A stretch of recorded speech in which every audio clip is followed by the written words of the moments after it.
20वीं सदी में एक कहावत थी, जिसके पास तेल है वही दुनिया पर राज करेगा। मिडिल ईस्ट के देशों ने दशकों तक इसी तेल के दम पर दुनिया की अर्थव्यवस्था को कंट्रोल किया। लेकिन दोस्तों, वक्त बदल चुका है।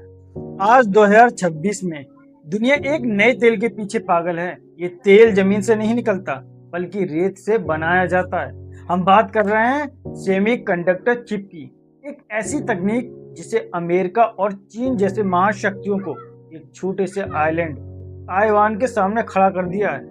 आज की इस वीडियो में हम समझेंगे कि क्यों ये नन्ही सी चिप दुनिया की सबसे बड़ी शक्ति बन गई है, चीन इसे कॉपी क्यों नहीं कर पा रहा और भारत इस चिप बोर्ड में अपनी जगह कैसे बना रहा है।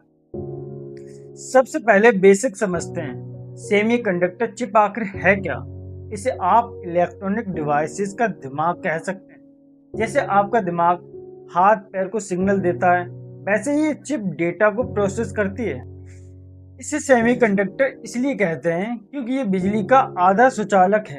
ये तय कर सकता है कि कब बिजली को जाने देना है और कब उसे रोकना है।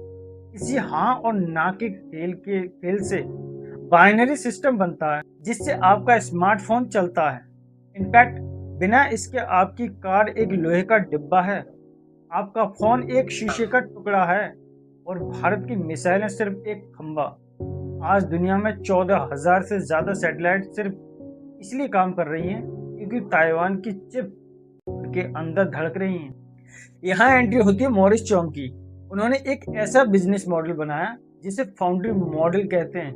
उन्होंने कहा, आप चिप डिजाइन करो, हम सिर्फ बनाएंगे। एप्पल एंड वीडियो और क्वालकॉम जैसी कंपनियां उन पर भरोसा करती हैं क्योंकि TSMC खुद का कोई फोन नहीं बनाती, इसलिए वो किसी का आइडिया चोरी नहीं करती।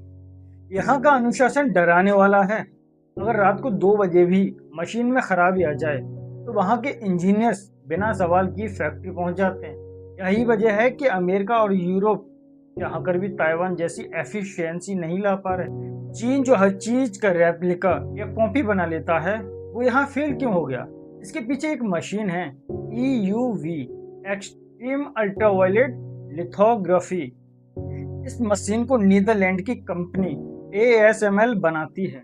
ये इंसान द्वारा बनाई गई सबसे जटिल मशीन है।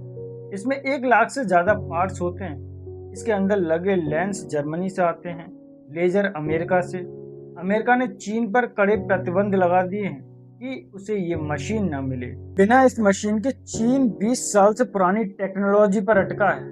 वो खिलौने की चिप तो बना सकता है, पर AI और सुपर कंप्यूटर की चिप नहीं। अब सवाल आता है, भारत कहाँ है? क्या हम सिर्फ इंपोर्ट करते रहेंगे? बिल्कुल नहीं। भारत ने $50 मिलियन से ज्यादा का फंड अलॉट किया है, लेकिन हमारी रणनीति चीन से अलग है। भारत सीधे सबसे एडवांस चिप बनाने वाली रेस में नहीं कूदा।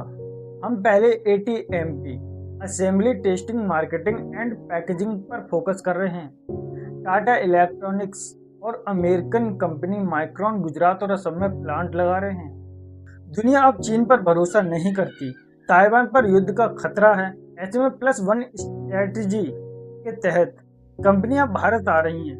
एक बार जब हमारी सप्लाई चेन और इंजीनियर्स तैयार हो जाएंगे, तब हम अपनी खुद की एक मेक इन इंडिया चिप बनाएंगे।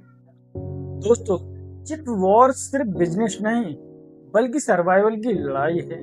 जो देश चिप पर कंट्रोल करेगा, वही आने वाली 100 सालों तक दुनिया की रणनीति तय करेगा। क्या आपको लगता है कि भारत 2030 तक ग्लोबल सेमीकंडक्टर हब बन पाएगा?